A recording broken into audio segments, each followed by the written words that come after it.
3월 21일 오늘 하나님의 말씀은 사무엘상 19장 말씀입니다. 11절로 16절 말씀. 사울이 전령들을 다윗의 집에 보내어 그를 지키다가 아침에 그를 죽이게 하려 한지라.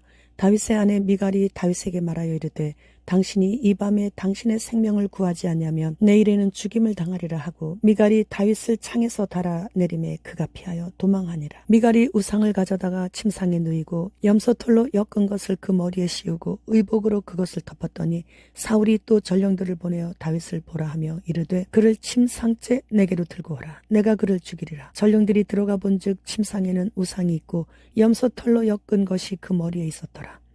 본장은 사울이 다윗을 죽이라는 살해 명령을 내리고 있는 그런 내용이에요. 다윗의 인기는 나날이 치솟고 있으니 차기 왕위를 굳건하게 하기 위해 사위인 다윗을 죽이기 위해 국정을 낭비하면서까지 다윗을 죽이기 위해 쫓아다녔습니다.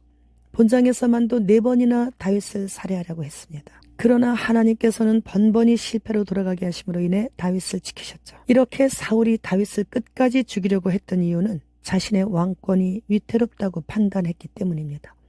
백성들이 전쟁에서 돌아올 때 사울보다 다윗을 더 열렬히 환영했기 때문이죠. 블레셋으로부터 나라를 지킨 다윗이 사위가 되었음에도 불구하고 어디를 가든지 백전백승하는 다윗에 대해 두려움으로 인한 질투가 났기 때문이에요. 또한 자신의 뒤를 이어 왕위에 오를 자신의 후손인 요나단이 다윗을 너무 좋아하고 위해주는 것으로 인해 세속적 아집과 고집과 명예와 권력을 잃을 수 있다는 지극히 인간적인 탐욕으로 인함이었습니다. 이후에는 아예 모든 국정을 보지 않고 오직 다윗만을 찾아 죽이려고 쫓아다녔습니다. 10여 년의 세월을 허송한 거죠. 아무 잘못도 없이 오직 나라를 위해 목숨 걸고 충성을 다하였던 다윗은 그 젊은 나이에 광야로 동굴로 계곡으로 우거진 풀숲으로 적군의 나라인 블레셋으로 안정된 삶을 살지 못하고 정처 없이 도망만 다니는 세월을 10여 년을 했어야만 했어요. 그러므로 인해 이스라엘을 심히 괴롭히던 블레셋에 의해 길보아 산에서 사울 자신은 자살하고 자신의 차기 왕위에 오를 아들 요나단과 차남 3남 그리고 충성스러운 병기든 자까지 모두 다 블레셋인에 의해 죽임을 당한 후 다시 2차로 목까지 배임을 당하는 비참한 죽임을 당했습니다. 오늘 사무엘상 19장 한 장에서만도 사울에 의해 다윗은 4번이나 죽을 뻔했었습니다. 첫 번째로 사울이 다윗을 죽이라고 모든 신하들에게 명령을 내렸죠.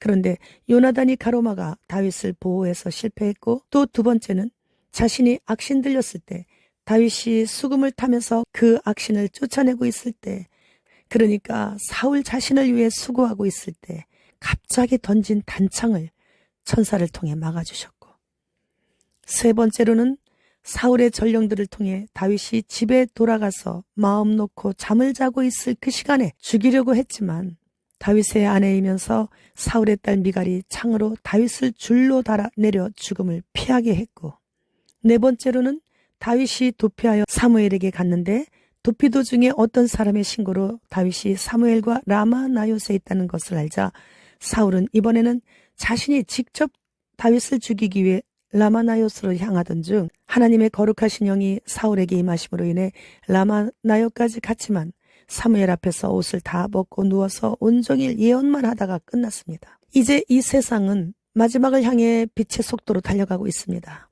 그리고 우리는 현재 소환란을 겪으며 대환란을 향해 달려가고 있습니다. 그러나 두려워하지 않을 것은 하나님께서는 다윗처럼 오로지 주님의 마음에 합한 자로 살아가고 있는 자들에게는 어떠한 환경에 놓이더라도 하나님을 믿으며 의심하지 않고 변치 않고 진실한 마음으로 그분께 붙어 있으면 환난 가운데서 이렇게 다윗처럼 4번씩이나 죽을 위험이 오더라도 그때마다 생명싸게 고이 싸서 그 무엇도 건들지 못하도록 주의 손으로 그의 생명을 보호하시고 계신다는 것을 본장의 말씀을 통해 우리에게 위로와 교훈을 주시고 계십니다. 지난 팬데믹 기간 동안에 홍역, 풍진 등 예방 접종 놓쳤다고 올 안에 모두 다 속히 흰신을 신으라고 WHO 수석 기술 고문이 말했습니다. 슈왑은 흰신 성분에 대해 효능이나 안전성에 대해 의문을 제기하면 3년 징역이나 수만 달러 벌금형에 처한다는 새로운 법률을 채택했다고 합니다. 코감기는 2020년 1월부터 퍼졌는데 흰신은 2019년 12월 12일에 나왔어요. 균보다 먼저 나온 흰신은 인류 역사 이래 처음이에요. 이 균이 나올 것을 알고 그 바로 직전에 완성을 해놓은 거죠.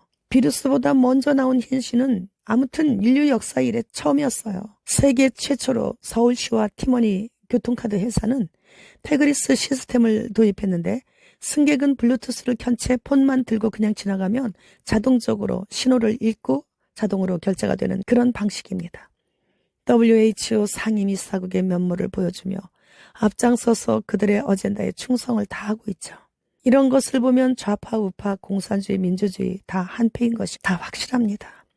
주님 곧 오십니다. 마라나타.